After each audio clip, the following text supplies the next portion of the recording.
Yang muncul perilaku, kalau bahagia perasaannya, maka perilakunya akan bahagia. Di saat seseorang mempunyai perilaku bahagia, maka perilaku itu jika kemudian kita lakukan terus-menerus akan menjadi sebuah kebiasaan. Dan kebiasaan berperilaku bahagia akan menjadi sebuah karakter. Maka boleh sebagai pembuka apa yang akan saya sampaikan, di dalam sebuah pengasuhan kepada anak, maka berilah kebahagiaan pada anak-anak kita. Kenapa di dalam sebuah keluarga itu kita punya peran, bahkan keluarga, atau bisa langsung kita fokus kepada bunda-bunda. Bunda-bunda itu adalah madrasah pertama bagi anak kita.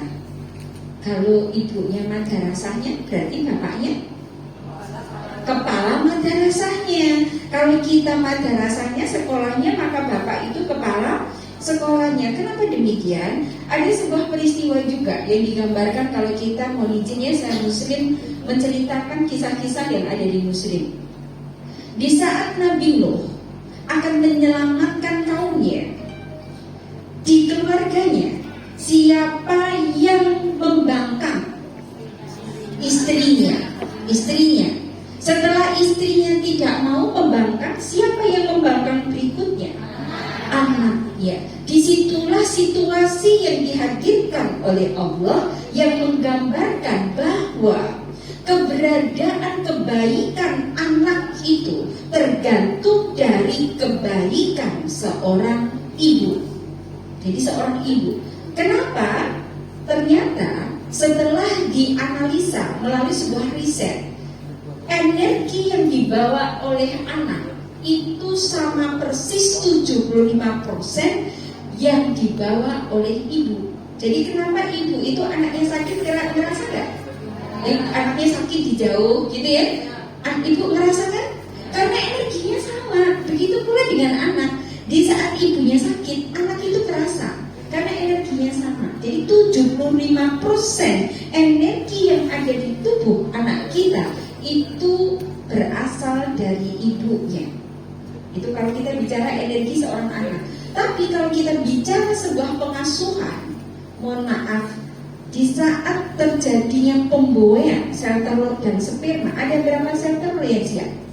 1. Ada berapa sperma? Juta. Yang berhasil?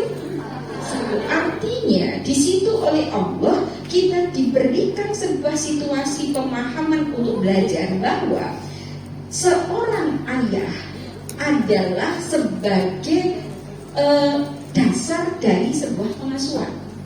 Karena apa? Yang berjuang lebih dulu itu ayah dalam menjadikan sebagai sel telur menjadi seorang janin. Itu ayah, laki-laki.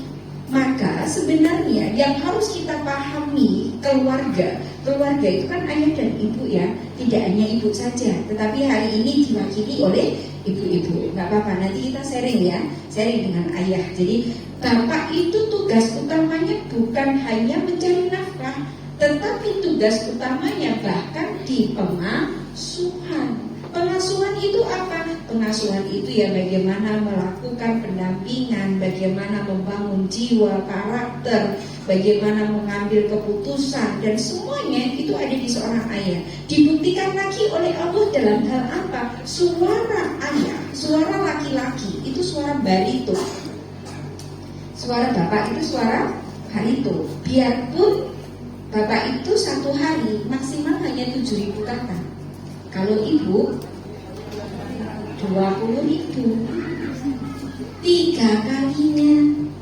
Kenapa kemudian kalau bapak itu tanya mau kemana bu, gitu ya, 1 kalimat kan ibunya jawab apa? Wong wis pakai baju gamis kayak gini, ayune koyok ini, wis nggawa kontak, wis nyamplong tas, kok isi ditakon mbok yo dompete dan ditokno terus aku disangoni, gitu ya.